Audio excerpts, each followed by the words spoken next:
Ruas Jalan Penelokan Kintamani jebol, arus lalu lintas diatur sistem buka tutup. Jalan di Jalan Raya Penelokan wilayah Desa Batur Tengah, Kecamatan Kintamani, jebol pada Selasa 9 Desember. Camat Kintamani Iketut Eri Soena Putra membenarkan kejadian tersebut.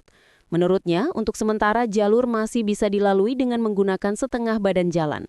Sebelum kejadian, kondisi jalan di titik yang sama memang sudah sempat mengalami kerusakan, meski tidak parah.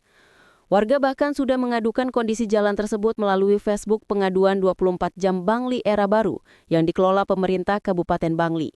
Eri juga membenarkan jalan tersebut sebelumnya juga sempat jebol beberapa tahun lalu dan sudah diperbaiki.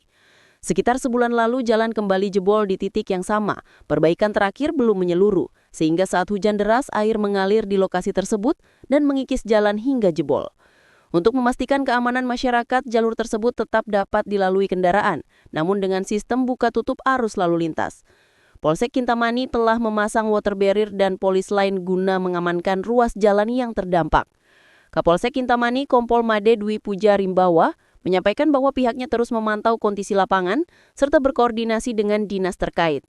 Hal ini guna mencegah terjadinya kerusakan lebih lanjut, mengingat curah hujan di wilayah Kintamani masih berpotensi tinggi.